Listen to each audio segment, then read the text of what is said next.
네, 반갑습니다. 반갑습니다. 행복한 안식일입니다. 사실 오늘 저는 이 설교를 준비할 때 제목에 대해서 상당히 고민을 좀 했었습니다.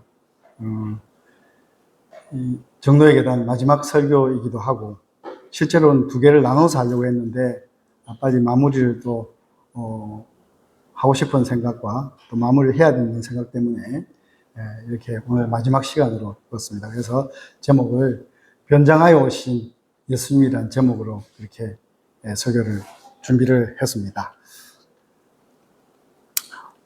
오늘 그 설교를 시작하기 전에 먼저 여러분들과 함께 먼저 한 장면을 먼저 마음속에 담아두고 마지막까지 꼭 기억을 해 주시기 바랍니다. 1888년 미네아폴리스에서 열린 대총회 회기에 있었던 일입니다.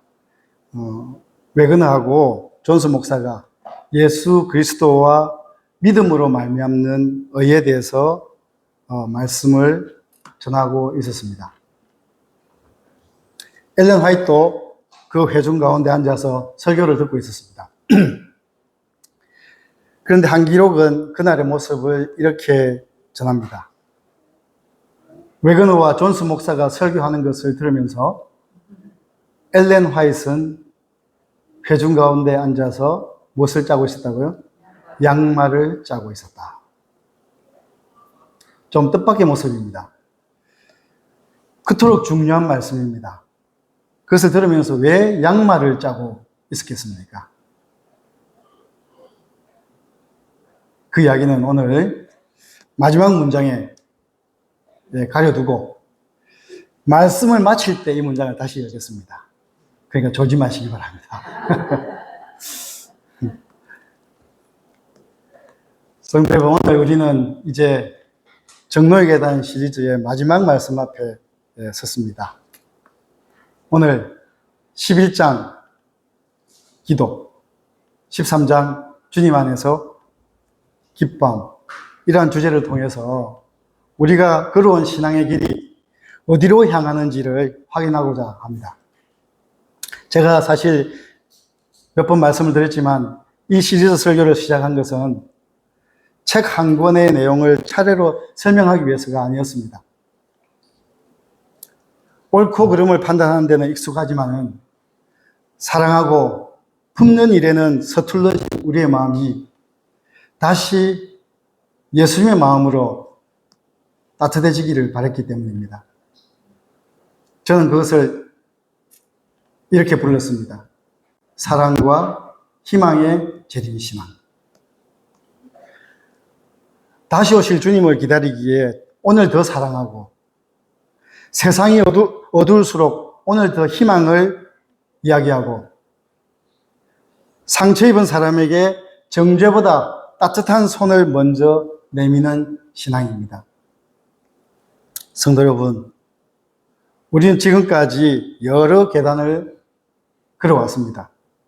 그런데 이제 마지막 계단 앞에서 저는 이 질문을 피할 수 없다고 생각합니다. 우리는 과연 예수님께 더 가까이 왔습니까? 예수님께 더 가까이 왔습니까?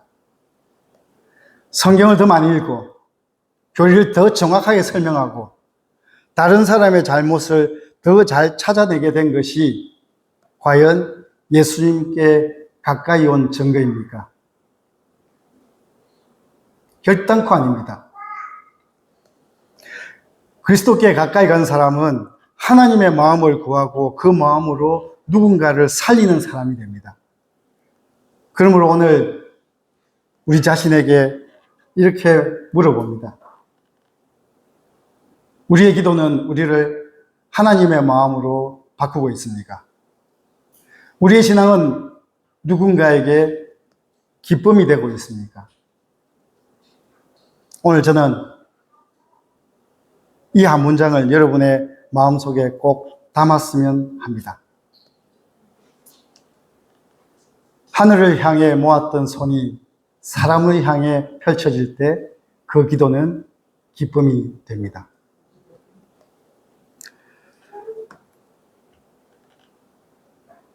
먼저 정로계단 11장 기도에 대해서 말씀드리고자 합니다. 예수님께서는 이렇게 말씀하셨습니다. 너희가 내 안에 거하고 내 말이 너희 안에 거하면 무엇이든지 원하는 대로 구하라. 그리하면 이루리라. 우리는 보통 이 말씀을 들을 때 흔히 뒷부분만 먼저 눈이 갑니다. 무엇이든지 원하는 대로 구하라. 그러나 예수님께서는 그 말씀보다 먼저 이 말씀을 하십니다. 너희가 내 안에 거하고 내 말이 너희 안에 거하면 이라고 말입니다. 기도는 내가 원하는 것을 말하는 데서 시작하지 않습니다. 예수님 안에 거하며 그분의 말씀이 내 안에 머물게 하는 시간, 그것이 바로 기도입니다. 내가 무엇을 원하는 것보다 주님께서 무엇을 원하는지를 먼저 묻는 것입니다. 그래서 정로의 계단은 기도를 이렇게 설명합니다. 기도는 마치 친구에게 하는 것처럼 하나님께 그 심정을 펴놓는 것이다. 기도는 우리가 어떠하다는 것을 하나님께 알리기 위함이 아니요 우리로 하여금 그를 받아들일 수 있도록 하기 위함이다. 기도는 하나님을 우리에게로 내려오시게 함이 아니요 우리로 하여금 그에게로 올라가게 하는 것이다. 아멘. 여러분, 기도는 백화점에 있는 그 진열장처럼 내가 원하는 것을 하나씩 늘어놓는 시간이 아닙니다. 물론 우리는 우리의 필요를 구해야 합니다. 아프면 낫게 해달라고, 또 길이 보이지 않으면 길을 보여달라고, 두렵고 힘들면 도와달라고 부르짖어야 합니다. 왜냐하면 하나님은 우리의 작은 일까지 들으시는 아버지이시기 때문입니다. 그러나 기도는 마침내 이 질문으로 나아가야 한다고 생각을 합니다. 하나님, 이 일 가운데 주님의 마음은 무엇입니까? 제가 무엇을 얻어야 하는지만이 아니라 제가 어떤 사람이 되어야 하는지를 알게 해 주십시오.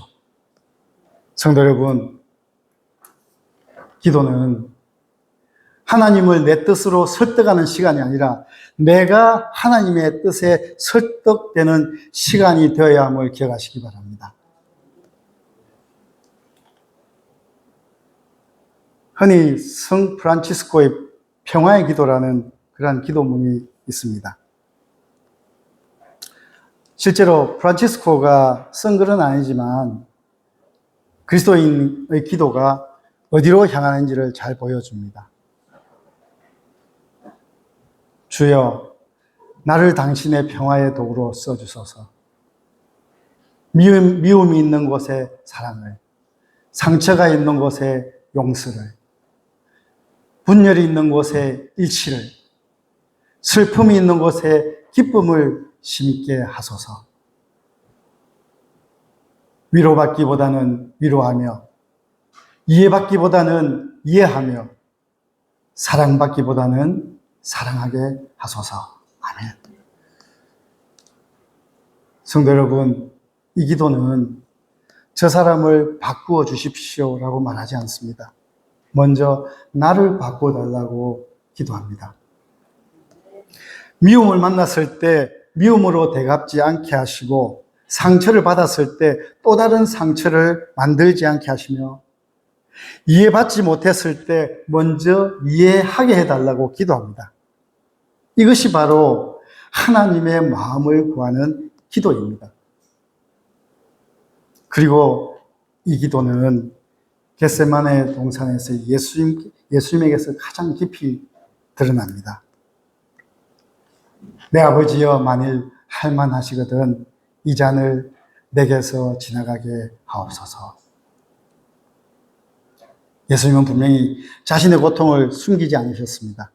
그러나 예수님은 긴 침묵 속에서 기도를 끝내지 않으셨습니다. 그러나 나의 원대로 마시옵고 아버지의 원대로 하시옵소서. 이 기도는 소원을 포기한 체념이 아닙니다. 아버지를 신뢰했기 때문에 자신의 생명을 맡긴 믿음의 기도였습니다. 성도 여러분, 우리의 기도는 예수님처럼 그러나의 기도가 되어야 합니다. 아프면 아프다고, 두려우면 두렵다고, 이 잔을 지나가게 해달라고 숨김없이 말씀드려야 합니다. 그러나 거기서 기도를 끝내지 않는 것입니다. 그러나 주님, 제가 원하는 결론보다 주님의 뜻에 저를 맡기게 하소서. 그래서 그러나의 기도는 누군가를 향한 판결문을 하나님께 받아오는 그런 기도가 아니라 하나님의 마음을 받아서 그 사람에게 다시 가는 기도, 그것이 바로 그러나의 기도입니다. 위로하기 위해, 이해하기 위해, 상처를 싸매기 위해 손을 내미는 것입니다. 그러므로 기도의 응답은 환경이 달라지는 것만이 아니라 사람을 보는 눈이 달라지고 말하는 방식이 달라지고 미워하던 사람을 위해 눈물을 흘릴 수 있게 되는 것, 그것이 어쩌면 하나님께서 우리에게 주시는 가장 깊은 응답인지도 모르겠습니다.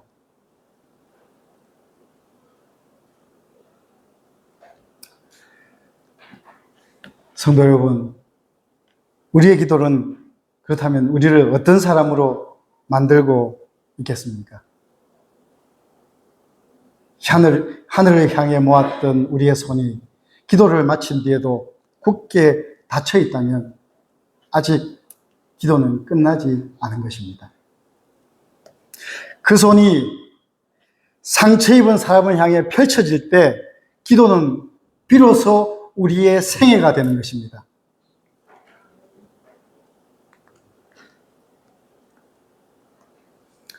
성도 여러분, 기도가 하나님의 마음을 배우는 자리라고 한다면, 과연 그렇다면 그 마음은 우리의 삶에서 어떻게 나타나야 하겠습니까? 그래서 예수님께서는 이렇게 말씀하셨습니다. 요한복음 15장 11절 12절의 말씀입니다. 내가 이것을 너희에게 이름은 내 기쁨이 너희 안에 있어 너희 기쁨을 충만하게 하려 함이라. 내 계명은 곧 내가 너희를 사랑한 것 같이 너희도 서로 사랑하라. 서로 사랑하라 하는 이것이니라. 예수님은 기쁨을 말씀하신 뒤에 곧바로 뭐라고요? 서로 사랑하라고 말씀하셨습니다. 그렇기 때문에 예수님이 말씀하신 기쁨은 단순히 표정이 밝은 것이 아니라 예수님의 기쁨은 그분의 사랑이 내 안에서 머물러서 누군가에게 흘러가는 것. 그것이 바로 예수님의 기쁨인 것입니다. 상처를 받았지만 그 상처를 되돌려주지 않고 차가운 세상 한가운데서도 한 사람을 따뜻하게 품어주는 것. 그것이 바로 예수님의 기쁨인 것입니다. 그래서 정노의 계단 13장은 그리스도인을 이렇게 이야기합니다. 예수께서는 당신의 모든 자녀를 통하여 한 편지를 세상에 보내신다. 그리스도인들은 저희의 생애와 품성은 다른 사람들이 저희를 통하여 그리스도와 그의 봉사에 대하여 옳은 관념을 가질 수 있도록 되어야 한다. 우울함과 슬픈 것만을 생각하고 원망과 불평만을 하는 그리스도인은 다른 사람들에게 하나님과 그리스도인 생애를 잘못 표시하는 것이 된다.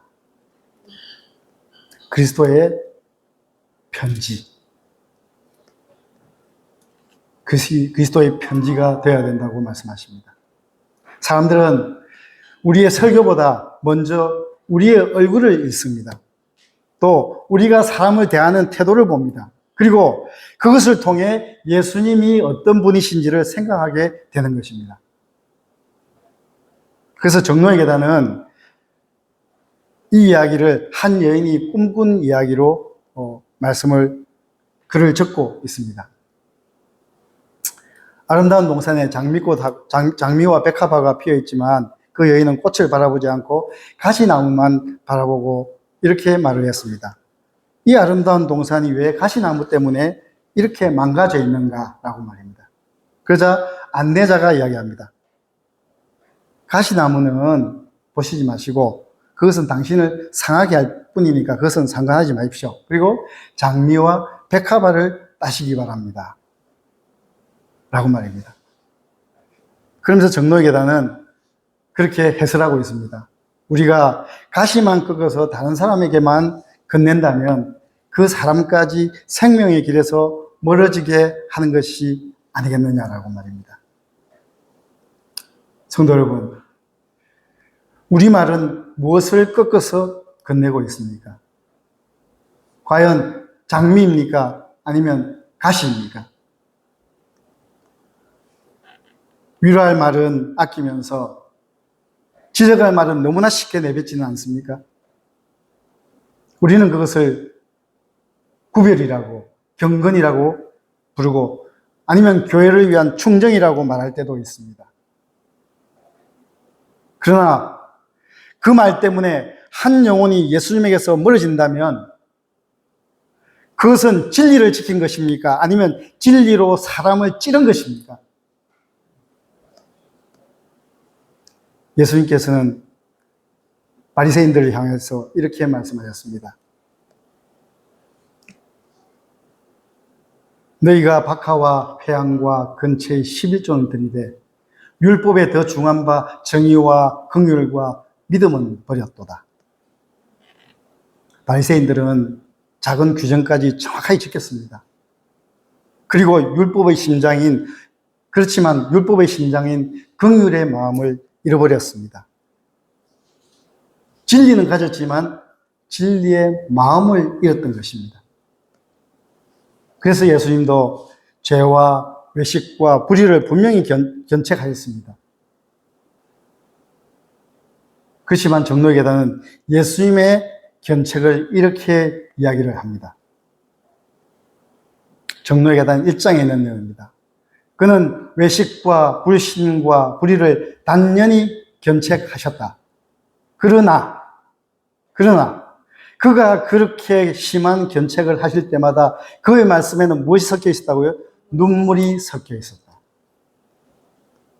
성도 여러분, 눈물 없는 견책은 예수님의 견책이 아니란 것입니다.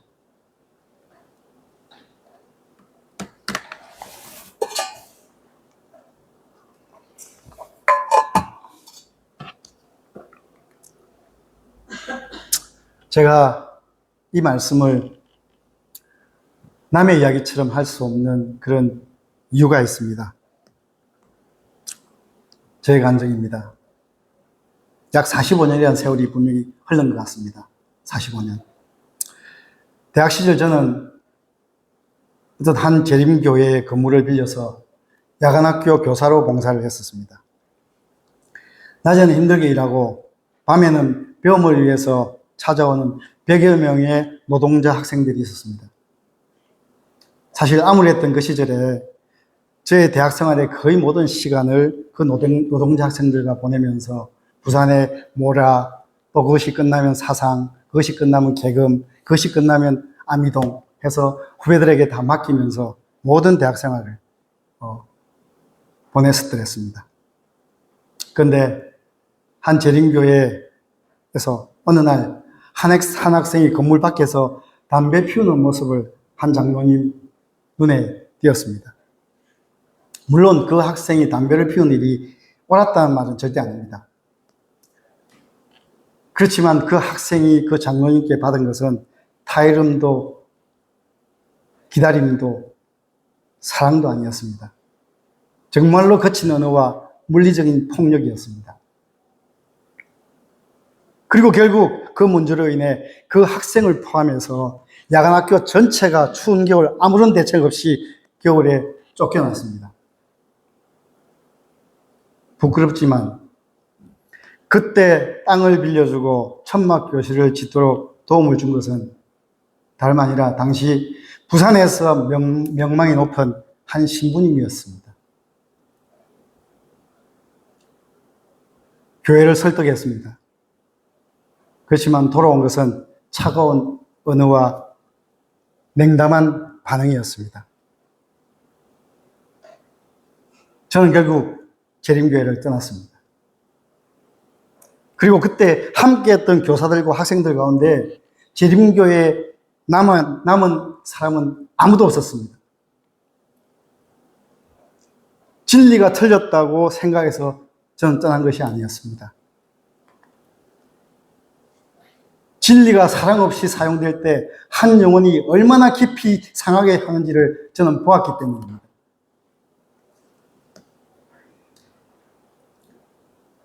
그리고 30년이란 오랜 시간이 지나서 하나님의 은혜로 저는 이렇게나마 교회로 다시 돌아왔습니다. 돌아온 뒤 저는 제 아내에게 이렇게 말한 적이 있습니다. 조금의 뉘앙스는 다르지만 여전히 재림교회는 지적과 비판이 생활화되어 있네. 아직도 바리새적인 신앙에 머물러 있는 것 같다. 사랑과 배려와 따스함은 찾기가 참 어렵다. 이 말은 오랫동안 교회에 상처받았던 사람의 고백이었습니다. 그러나 성도 여러분, 오늘 저는 그 말을 교회를 향해 돌처럼 그렇게 던지고 싶지는 않습니다. 왜냐하면 그때 그 장로님의 모습이 오늘 내 안에도 있을 수 있기 때문입니다.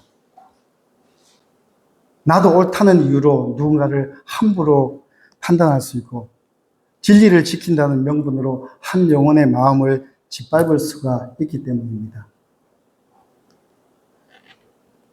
이 교회를 사랑하기 때문에, 그리고 저 자신도 그 말씀 앞에서 회개해야 되기 때문에 마음이 아파서 말씀드리는 겁니다.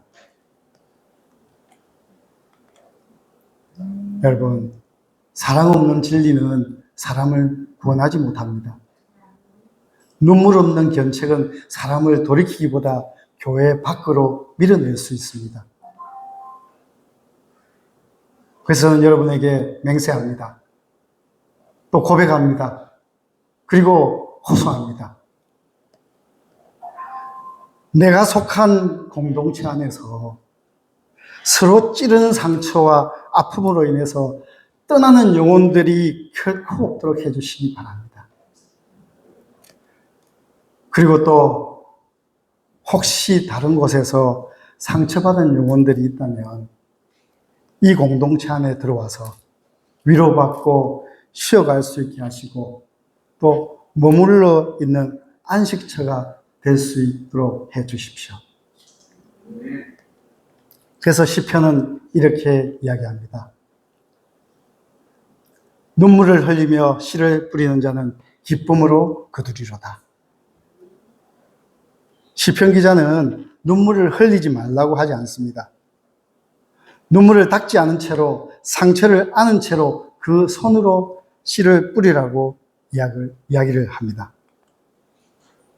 여러분, 기쁨은 눈물이 없는 삶이 아닙니다. 내가 아직 눈물이 흐르는 자리에서 내가 바라는 하나님의 나라를 오늘 먼저 살아내는 것입니다. 상처를 가시로 돌려주지 않고 그 자리에 사랑의 씨를 뿌리는 것입니다. 언제 열매가 맺힐지는 우리가 알지 못합니다. 그러나 우리의 눈물이 헛되지 않는 것은 그 눈물이 씨앗을 적시기 때문입니다. 여러분, 기쁨은 아픔이 사라진 자리에서 오지 않습니다. 아픔을 안고도 씨를 뿌린 자리에서 오게 되어 있습니다. 그때 우리의 신앙은 사람을 찌르는 차가운 진리가 아니라 한 영혼을 살리는 그리스도의 따뜻한 편지가 될 것입니다. 성도 여러분, 우리가 그리스도의 따뜻한 편지가 되어야 한다면 그 편지는 누구에게 전해져야 하겠습니까? 예수님께서는 마태복음 25장에서 마지막 심판의 장면을 이렇게 보여주십니다. 인자가 자기 영광으로 모든 천사와 함께 올 때에 자기 영광의 보좌에 앉으리니, 우리가 기다리는 재림의 장면입니다. 그런데 그 마지막 심판에서 왕께서 물으시는 것은 참으로 놀랍습니다. 예언을 얼마나 많이 알았느냐고도 묻지 않습니다. 재림의 징조를 얼마나 정확하게 설명했느냐고 묻지도 않으십니다. 왕께서는 그 오른편에 있는 자들에게 이렇게 말씀하십니다. 내가 줄일 때 너희가 먹을 것을 주었고, 목마를 때 마시게 하였고, 나그네 되었을 때 영접하였고, 헐벗을 때 옷을 입혔고, 병들었을 때 돌봤고, 옥에 갇혔을 때 와서 보았느니라. 그러자 의인들이 묻습니다. 주여, 우리가 어느 때 그랬습니까? 그들은 자신들이 예수님을 섬겼다는 사실을 알지 못했습니다. 그러자 그때 왕께서 말씀하십니다. 너희가 여기 내 형제 중에 누구에게요? 지극히 작은 자 하나에게 한 것이 곧 내게 한 것이니라. 이 지극히 작은 자 하나에게 하지 아니한 것이 곧 내게 하지 아니한 것이니라. 성도 여러분, 이 말씀은 선한 일을 많이 해야 구원을 얻는다는 뜻이 아닙니다. 그들은 사랑을 행해서 하나님의 자녀가 된 것이 아닙니다. 하나님의 사랑을 받은 사람들이었기에 그 사랑이 그들의 삶에서 자연스럽게 흘러나온 것입니다. 그래서 사랑은 구원을 사기 위해 지불하는 값이 아닙니다. 사랑은 우리가 누구에게 속해 있는지를 보여주는 열매인 것입니다. 성도 여러분, 그런데 왕의 왼편에 있었던 사람들은 결코 예수님을 섬기지 않으려고 했던 사람들이 아니었습니다. 만약에 예수님께서 왕관을 쓰고 오셨다면 문을 활짝 열었을 것입니다. 그러나 예수님은 그들이 예상한 모습으로 찾아오지 않으셨습니다. 배고픈 사람의 모습으로, 외로운 나그네의 모습으로, 또 누구도 가까이 하고 싶지 않은 지극히 작은 자의 모습으로 찾아오셨습니다.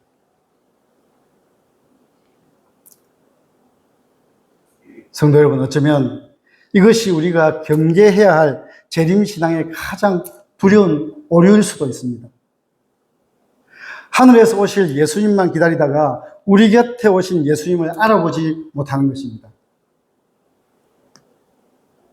짐승의 표를 분별한다고 자신하면서도 고통받는 사람의 이마에 새겨진 깊은 주름을 보지 못하는 신앙.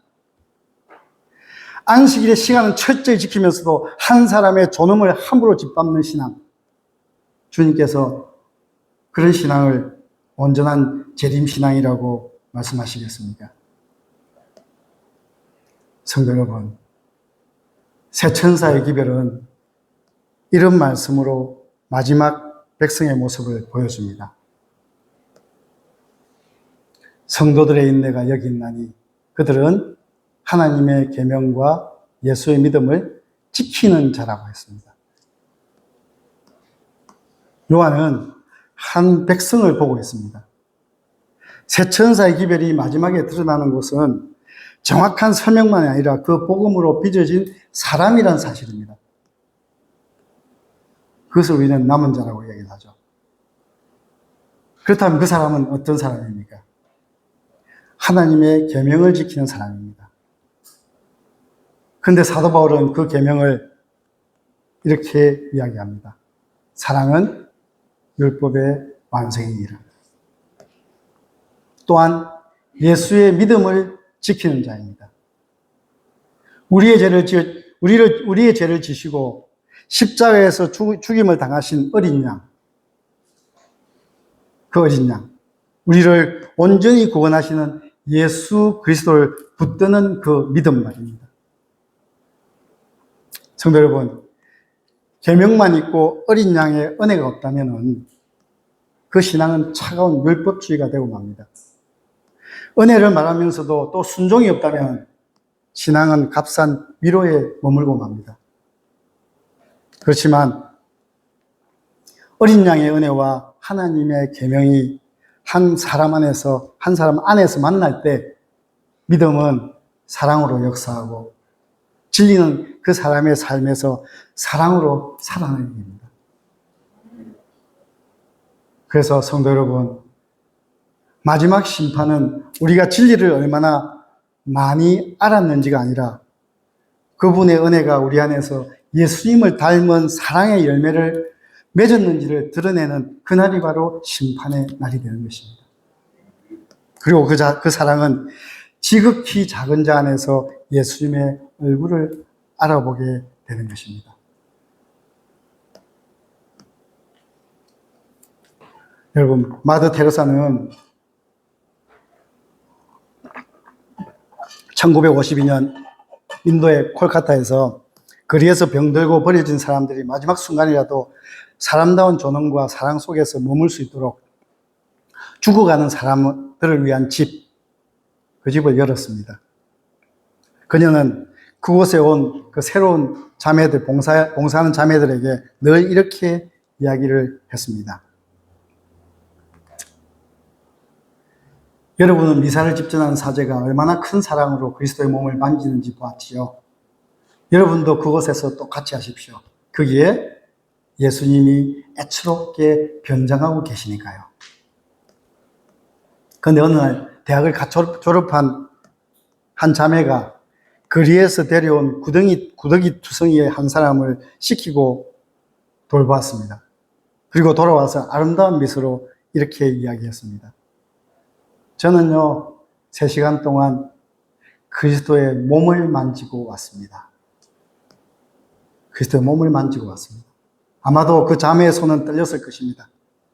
그렇지만 그 손이 멈추지 않았던 것은 그 사람 안에서 예수님의 얼굴을 보았기 때문입니다. 그리고 그 경험이 그녀에게 기쁨이 된 것입니다. 두려움이 아니라 기쁨이 말입니다. 성도 여러분, 예수님 오늘 어떤 모습으로 우리에게 오고 계십니까? 외롭게 살아가는 한 노인의 모습으로, 실수를 반복해서 손가락질 받는 한 청년의 모습으로, 마음에 깊은 상처를 품고 있는 한 교인의 모습으로, 어쩌면 담배를 끊지 못한 그 한 노동자의 학생의 모습으로 우리 앞에 서 계실지도 모릅니다.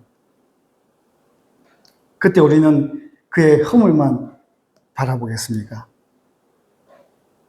아니면 그 사람 안에서 애처롭게 변장해서 우리를 바라보시는 예수님의 얼굴을 볼 수 있겠습니까? 성도 여러분, 우리는 지극히 작은 자 안에서 예수님을 보아야 합니다. 그러나 또 동시에 지극히 작은 자도 우리의 눈빛과 말과 손길에서 예수님을 볼 수 있도록 해야 하는 것입니다. 그래서 재림을 기다린다는 것은 먼 하늘만 바라보는 것이 아니라 오늘 지극히 작은 자의 모습으로 찾아오신 예수님을 알아보고 그리스도의 몸을 만지듯 사랑으로 그를 대하는 것입니다.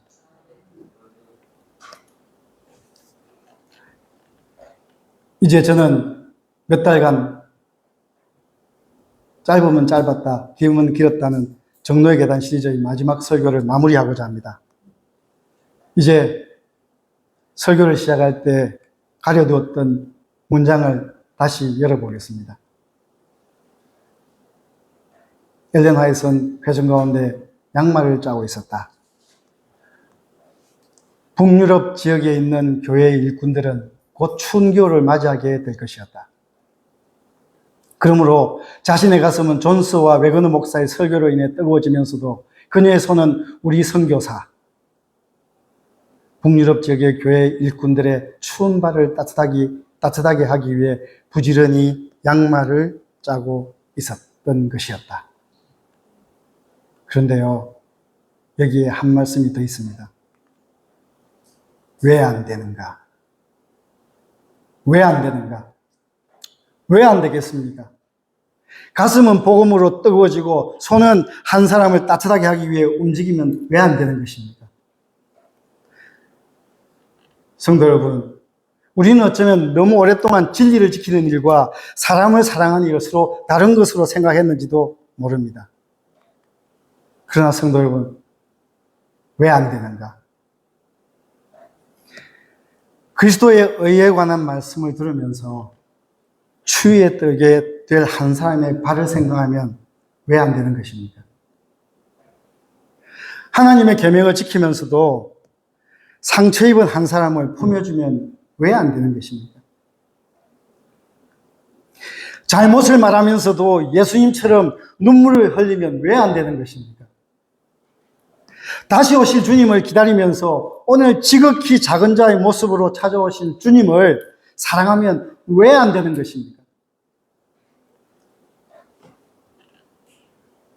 우리가 기다리는 예수님은 추위에 떨고 있는 발로 우리 곁에 변장하여 찾아오십니다. 그 시린 발을 덮어주는 순간 우리는 한 사람에게만 양말을 건네는 것이 아닙니다. 바로 지극히 작은 자 하나에게 한 것이 곧 내게 한 것이니라. 즉 주님께 드리는 것입니다.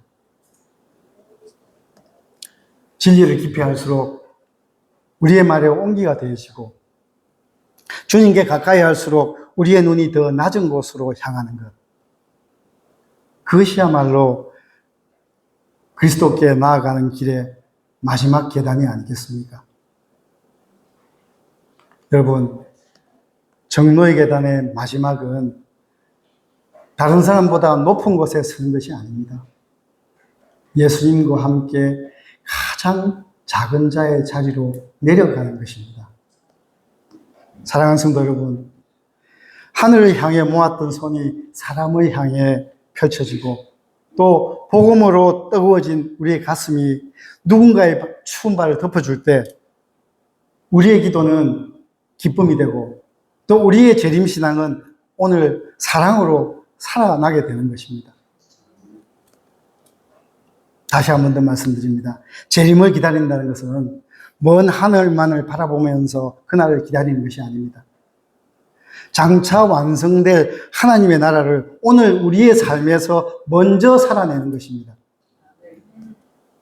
눈물이 없는 그 나라를 기다리기 때문에 오늘 한 사람의 눈물을 닦아주고 미움과 소외가 없는 그 나라를 기다리기에 먼저 품고 먼저 사랑하는 것입니다.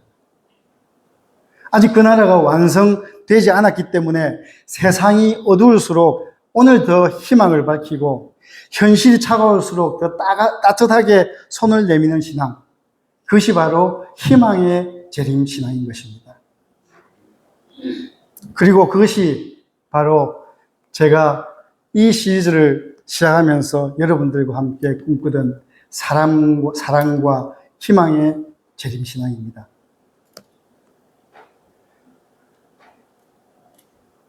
사랑하는 성도 여러분, 우리 모두가 이 차가운 세상 속에서 복음으로 뜨거워진 가슴과 추운 발을 덮어주는 손으로 사랑과 희망을 전하는 따뜻한 그리스도의 편지로 살아가기를 주님의 이름으로 간절히 축원합니다. 아멘. 감사합니다.